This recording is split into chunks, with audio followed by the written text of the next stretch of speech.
3층짜리 전원주택에서 넓은 마당에 우리 아이들이 뛰놀고 있고 맨 위층에는 딸인 저희 가족이, 중간에서는 오빠네 가족이 살고 있고요. 1층에서는 저희 엄마가 사시고 계시죠. 행복이라는 이름을 위해서 우리 가족들은 멀고 먼 길을 돌아오게 되었습니다. 지금부터 저희 가족의 얘기를 들려드리고자 해요. 아빠도 엄마도 사랑하는 사람이랑 이루어지지 못한 동지로 살았습니다. 정확히는 엄마는 아빠를 한평생 사랑했지만 아빠는 평생에 마음속에 엄마 말고 다른 누군가가 있었습니다.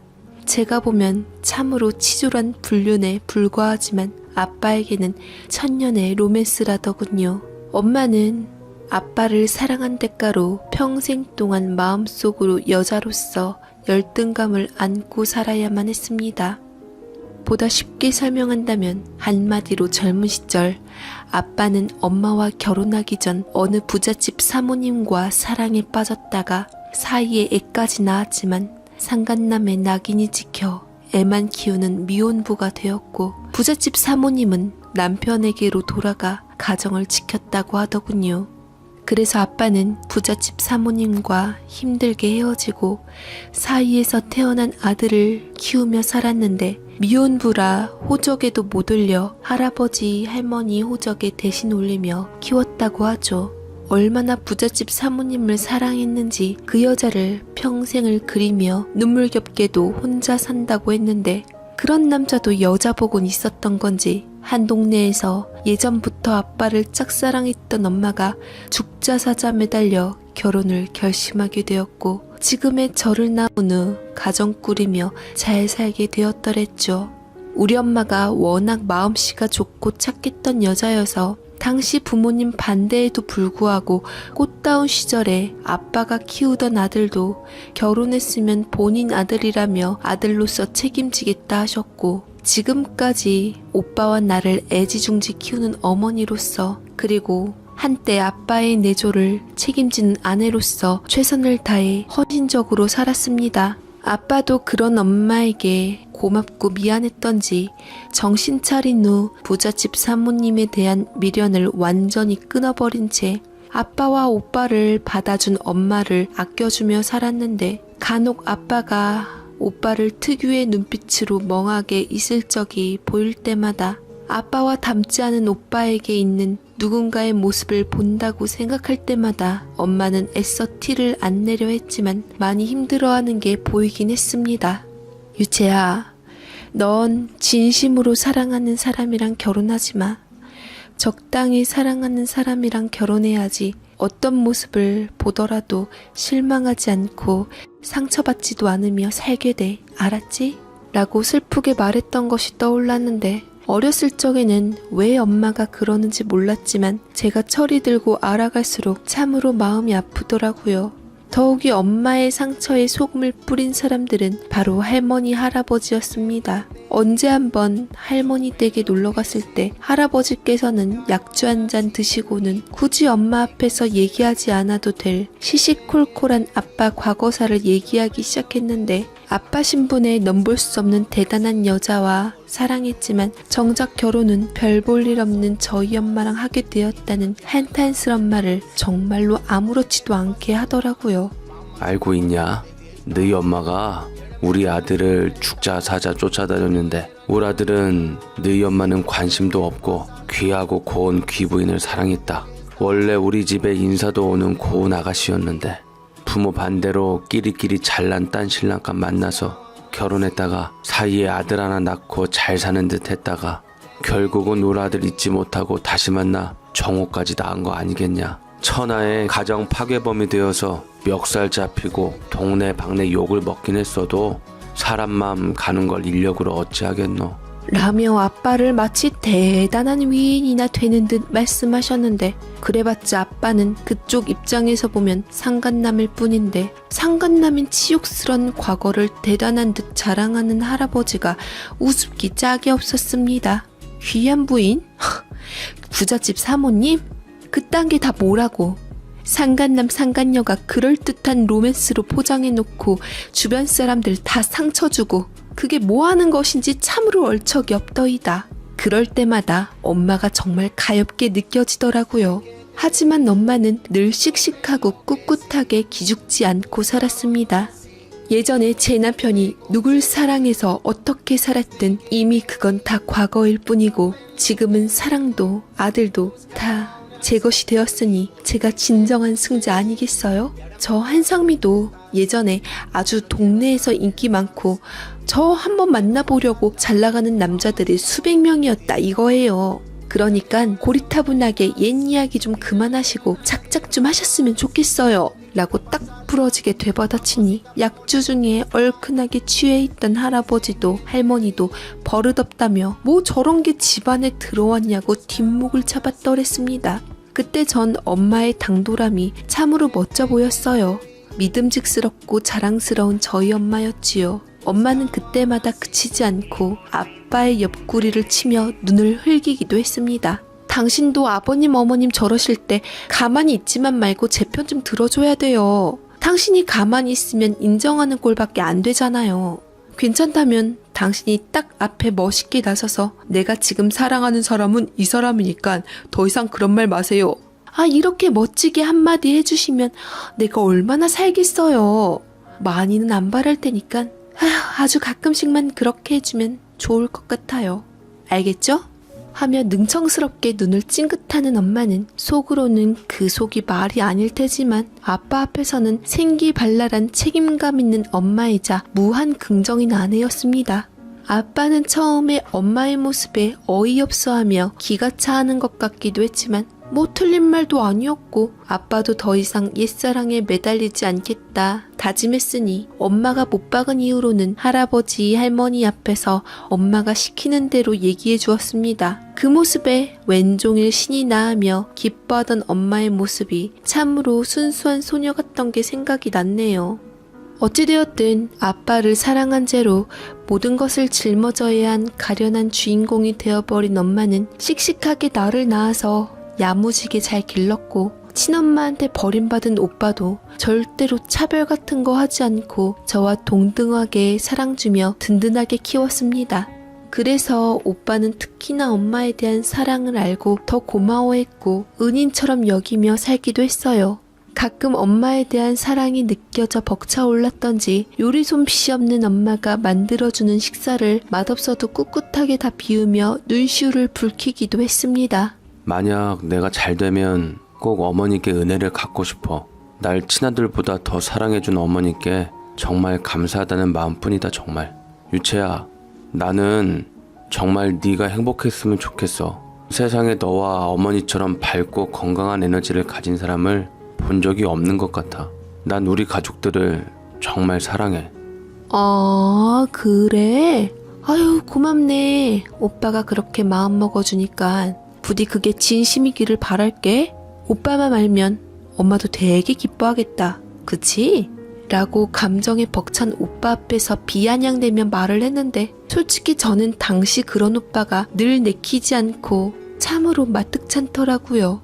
딸은 그냥 예나 지금이나 엄마 편일 수밖에 없습니다. 누구보다 여자의 심정을 잘 알고 있고 지금 엄마의 미래가 내 미래가 아니란 보장이 없으니 감정이입이 될 수밖에 없는 거죠. 그냥 왜 엄마가 아빠랑 오빠 때문에 이렇게 상처받고 힘들어야 하는지 겉으로 씩씩한 척을 해야만 살아갈 수 있는지 성질이 났습니다.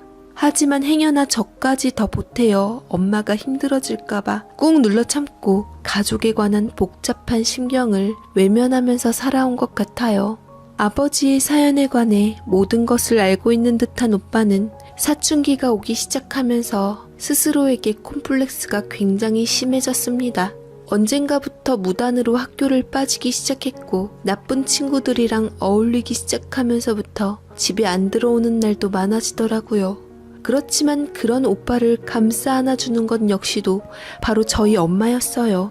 언제나 도시락 싸들고 오빠를 위해 발벗고 나섰지만 늘상 엇나가는 오빠에게 화가 난 아빠가 참다 못해 약주 한 삽을 들이키고 난 후 씩씩대면서 두 손 두 발 들고 오빠 책상에 있는 책들이나 옷들을 죄다 꺼내 밖으로 내던지고야 말았습니다. 아유 저놈의 자식. 어떻게 날이 갈수록 이렇게 삐뚤게 자라는 거야? 이제 나도 지쳤어.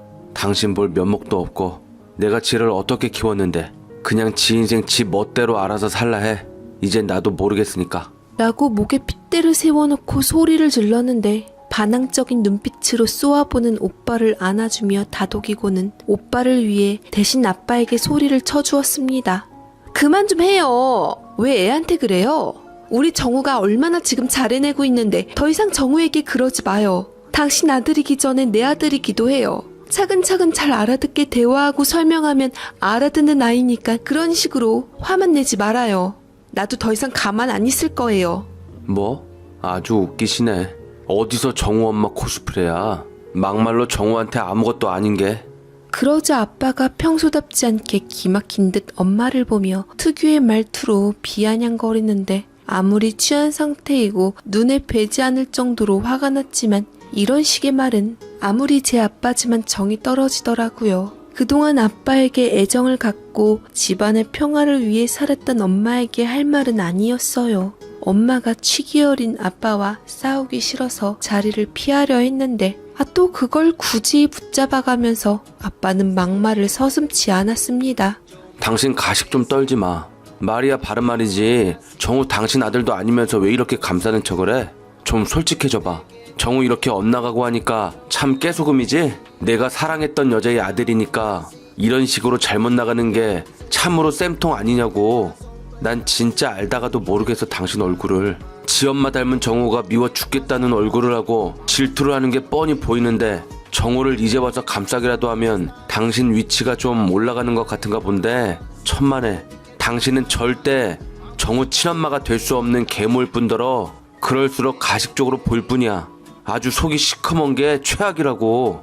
라고 말을 하자 엄마 역시 차마 아빠가 그런 말까지 본인에게 할 줄은 몰라 울컥거렸던지 나라 잃은 표정으로 아빠를 멍하게 쳐다보다 이내 정신 차리고는 자신에게 뭐라 그러든 오빠의 두 귀를 대신 막아주며 못 듣게 하고 받아쳤습니다. 당신이 뭐라고 생각하든 누가 뭐래도 정우는 내 아들이에요.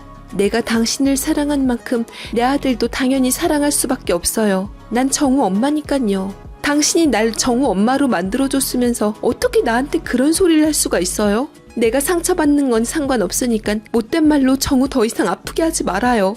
그럼 당신도 아프잖아요. 당신이 정우 얼마나 사랑하고 아끼는 줄 아는데 소중한 사람들에게 그러지 말아요. 라고 오빠를 안고 새빨개진 눈으로 입술을 질끈 깨무는 모습을 보고는 아빠는 스르륵 엄마를 잡은 손을 놓았고 속상함에 꺼이꺼이 가슴팍을 치고 울더니 엄마에게 잘못했다고 미안하다고 내가 은인 같은 당신에게 무슨 말을 한 거냐며 다 내 죄라며 덩달아 자책하고는 같이 울어버리고 말았습니다. 차라리 이 모든 게 아빠 말처럼 엄마의 가식이거나 동화 속에 나온 못된 계모, 못된 부인이라면 억울하지는 않지. 엄마는 참으로 천사표로 친자식인 저보다도 오빠를 더 아끼고 소중하게 대해주었습니다. 자존심에 잘난 척은 혼자 다 하며 뒤로는 알면서도 손해보는 스타일이 바로 엄마라는 사람이었죠. 누구보다 미욱하고 바보 같은 엄마였지만 이런 미련한 엄마에게 감사함을 느끼는 것은 바로 정우 오빠였습니다. 어느 날 엄마가 적금 탔다며 기분 낸다고 백화점을 갔다가 양손 가득 물건을 사가지고 왔는데 세상에 그 비싼 나이키 운동화며 나이키 추리닝, 모자, 가방, 만년필 등등 대부분이 오빠의 것이었으며 그 다음에 아빠 셔츠며 넥타이, 여자 것은 전혀 보이질 않아 쇼핑백을 뒤져보며 실망한 제가 볼멘소리하며 엄마를 째려봤습니다. 엄마, 왜 내 건 아무것도 없어? 오빠랑 아빠 물건은 이렇게 많은데 왜 엄마랑 내 물건은 이렇게 없냐고. 유채야, 거기 네 것도 있어. 엄마가 양말이랑 머리핀이랑 옷 사왔는데? 이것 봐봐. 이게 원래 백화점에서 유통되는 건데 택깔이 알지? 그걸로 택만 바꿔서 비싸게 판다더라. 재질도 너무 좋고 너한테 너무 잘 어울릴 것 같아. 그래서 돈 좀 더 주고 괜찮은 거 사왔어. 백화점 쇼핑백에 들어있진 않고 시장에서 샀는지 길거리 리어카에서 샀는지 두툼한 검은 비닐봉투에 쌓여있어서 보지도 않았음에도 저도 모르게 서러움이 몰려들며 울음이 터져나왔습니다. 누구는 백화점 옷, 누구는 시장옷. 하도 속상하니까 내가 모르는 출생의 비밀이 또 있던 건 아닌가 싶었어요. 오빠가 엄마 아들이고 내가 사실은 밖에서 나온 자식 같고 왜 내가 이렇게 역차별을 당해야 하나 싶었습니다. 그러자 엄마도 당황하면서 저를 달래주곤 다독여 주었는데 맨날 제 말대꾸에 핀잔을 주던 엄마도 이번에는 정말로 미안했던지 안아주기까지 하더라고요. 미안해 유채야. 엄마가 다음에는 꼭 우리 딸 좋은 걸로 사줄게. 사다 보니까 돈이 좀 모자르더라고. 그렇다고 너희 오빠 운동화, 낡고 점퍼도 자크가 망가졌는데 안 사줄 수도 없고. 그래도 양말은 오빠랑 너 거랑 똑같은 거야. 머리핀은 어차피 너 덤벙대서 잘 잃어버리고 하니까 그냥 오다가 시장에서 사왔는데 옷은 정말로 괜찮아서 사온 거야. 유채야, 다음부터는 오빠 거, 아빠 거 빼고 네 것만 백화점에서 사다 줄게. 응? 엄마가 미안해. 됐어. 지키지 못할 약속 같은 거 하지 마. 내 건 그래도 시장에서 사온 쪼가리라도 있지. 왜 엄마 건 아무것도 없는데? 다음부터 다른 사람들 거 사지 말고 엄마 거 하나 근사한 거 사. 치질한 거 여러 개보다 좋은 거 하나 딱 사라고. 하도 걸치고 다니는 게 없어서 아주 엄마랑 같이 다니면 창피해 죽겠어 나도. 그래도 엄마 생각해주는 건 우리 딸밖에 없다. 아주 핀잔도 면박도 고급지게 준다니까 우리 딸은. 그렇게 엄마 생각해주는 마음으로 공부만 좀 더 잘하면 얼마나 좋을까 싶다. 농담이고 엄마 생각해줘서 고마워 우리 딸.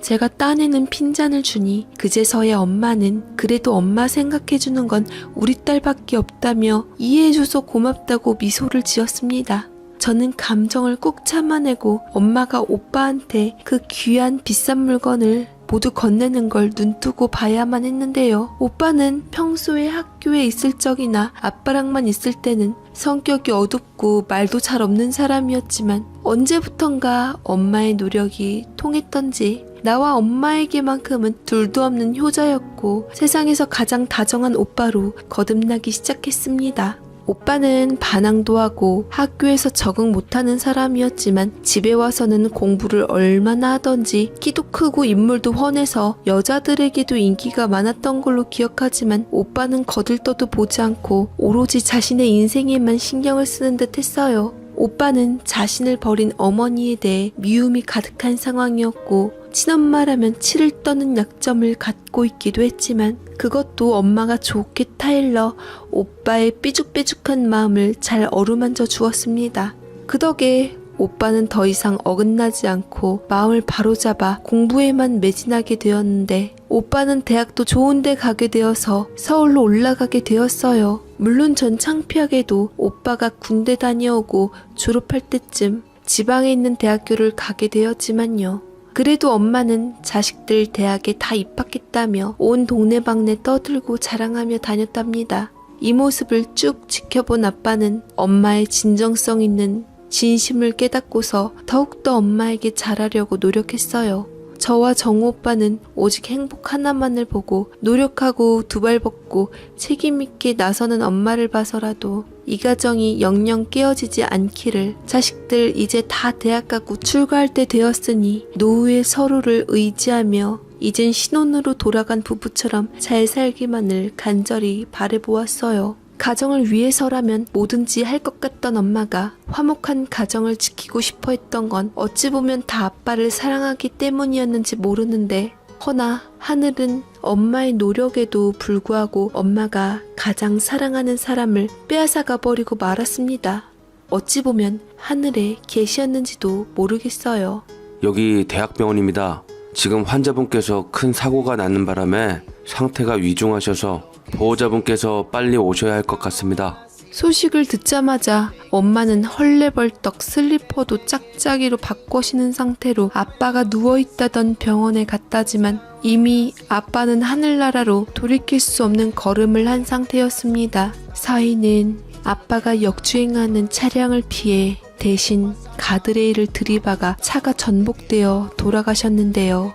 그런데 더 충격이었던 것은 그날은 하필 엄마 아빠의 결혼기념일이었는데 아빠의 차 속에는 당연히 엄마 것인 줄만 알았던 꽃과 목걸이, 그 선물이 실은 아빠가 그토록 사랑했던 정우 오빠의 친모를 위해 산 것임이 드러나면서 문제가 불거지기 시작한 것이었습니다. 세상 참 요지경이었죠. 정우 오빠 친모와 얼마나 악연이 깊은지 하필 엄마 아빠의 결혼기념일날 그 여자의 생일이더라고요. 사건을 위해 출동한 경찰 조사에서 이 모든 게 드러나면서 엄마가 여태 했던 노력이 와르르 무너지고 정말로 이제껏 느끼지 못한 패닉에 휩싸이고 말았습니다. 경찰은 불탄 편지 흔적을 운운하며 말했습니다. 아무래도 이강훈 씨에게 부인 외에 여자가 있었던 모양이더군요. 하필 이날이 또 그 여자 생일이라 이강훈 씨 나름대로 뭘 챙겨가신 모양인 것 같았어요. 약속 장소에 만나러 가던 도중에 그만 불의의 사고가 나버려 운명하셨는데 참 뭐라 이걸 어떻게 위로의 말씀을 드려야 할지 모르겠네요. 라고 말을 하는데 엄마는 그대로 털썩 주저앉으며 허공만을 응시한 채 멍하니 나간 정신이 되돌아올 줄을 몰랐습니다. 얼마나 배우자에 대한 상처가 크고 깊었던지 엄마의 충격은 아빠의 장례식이 끝나고서도 쉽게 가시지 않는 듯 했어요. 저는 그 얘기를 듣고 아빠는 정말 사람도 아니라는 생각에 치가 떨릴 지경이었고 그건 오빠 역시도 마찬가지였습니다. 누구 때문에 아빠를 잃었는데 그 여자가 적어도 책임감은 느끼고 아빠 장례식에는 최소한의 양심이 있다면 얼굴은 들이밀지 않을까 싶어서 머리채를 잡으려고 단단히 손톱을 세우고 기다리고 있었어요.